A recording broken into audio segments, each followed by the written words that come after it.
ये पहला मौका है जो मैं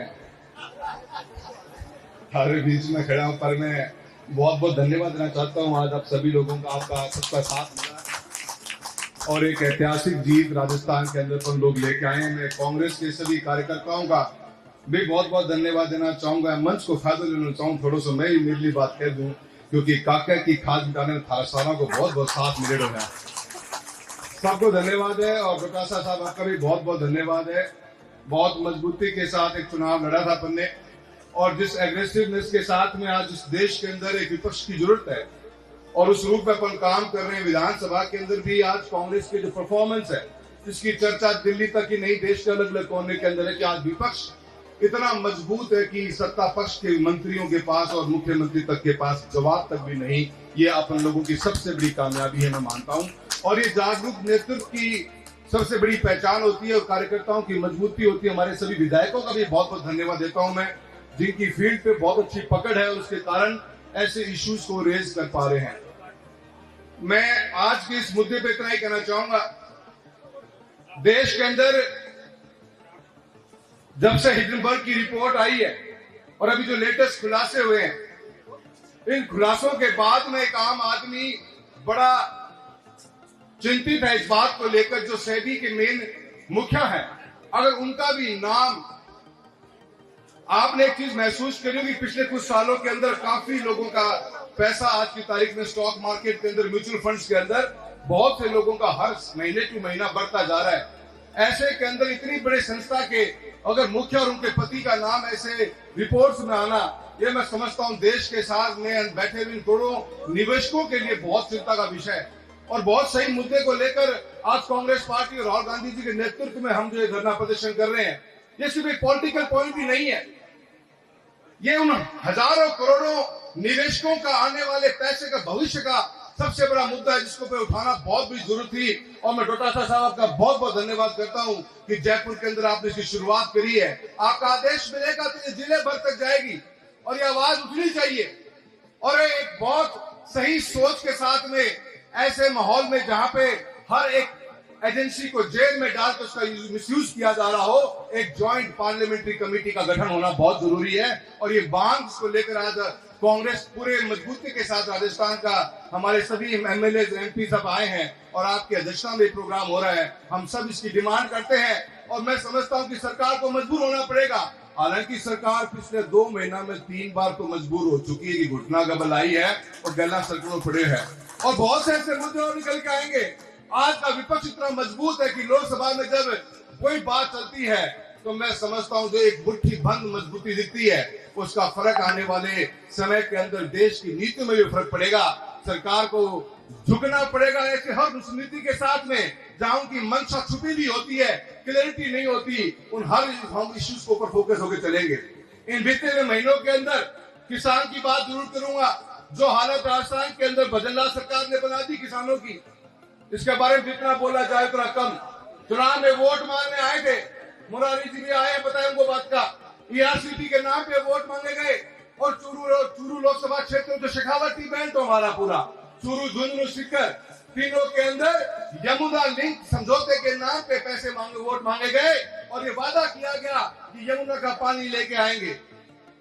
अचंभे की बात है कि राजस्थान की सरकार के बजट में, न भारत सरकार के बजट में कहीं पर भी इसकी चर्चा तक भी नहीं हुई। और अब मुख्यमंत्री कहते हैं कि कोई टूंटी को पानी छोड़ना जो आ जाए को टाइम लगे, तो टाइम लगे। तो मुख्यमंत्री महोदय, आपने तो आनंद फानंद में दिल्ली में मीटिंग करी और दिल्ली में मीटिंग करके हैंडटून आप तो जिलों में निकल पड़े थे और क्लेम करने लग गए थे कि पीने का पानी, सिंचाई का पानी यमुना लिंक के मार्फत से आ जाएगा। एक पैसे का भी आवंटन नहीं किया गया दोनों बजटों के अंदर, चाहे स्टेट का बजट हो, जो सेंटर का बजट हो।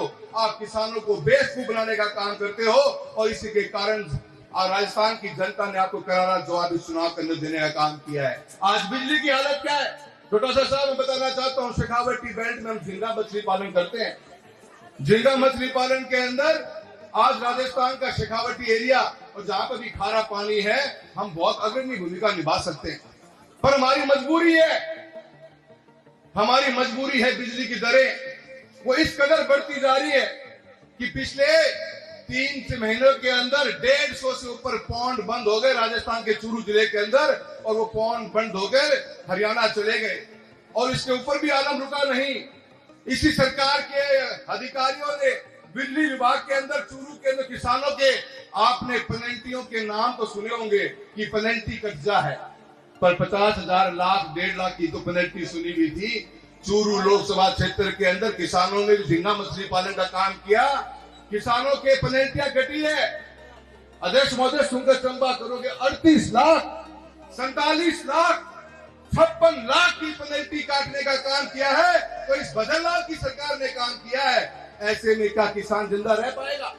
56 लाख की पेनल्टी आप काट रहे हो, किसान को मारने का काम कर रहे हो। ये किसान और किसानी जिस दिन जागेगी, 5 साल का समय बहुत दूर है। भजनलाल सरकार को मैं कहना चाहता हूं, बहुत जल्द तख्ता पलट कर दिया जाएगा अगर आप इस रूट में चलते रहे तो।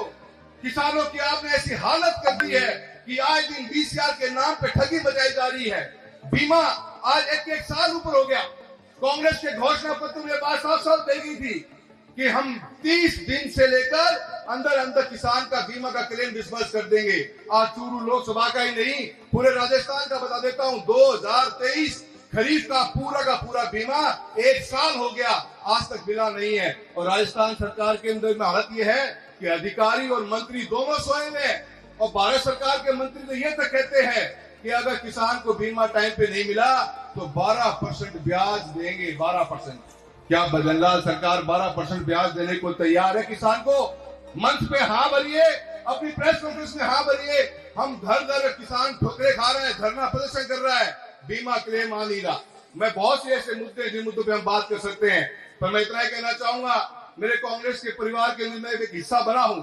आप सबके साथ में मिलकर लड़ाई लड़नी पड़ेगी, लंबी लड़ाई लड़नी पड़ेगी। और जब आप मुझे याद करेंगे साथी के रूप में, अमित शाह का भाई खड़ा आगे प्यार मिलेगा और मजबूती के साथ आवाज उठाएंगे, लड़ेंगे किसान के लिए, किसानी के लिए, और हर उस मुद्दे के ऊपर जहां पे ये राजस्थान की सरकार और भारतीय जनता पार्टी की जो मजबूत सरकार बना के दिल्ली में बैठे हुए लोग, ये इन लोगों को भी हम करारा जवाब देना काम करेंगे और हर उस मुद्दे के ऊपर मजबूती से अपनी बात को रखेंगे।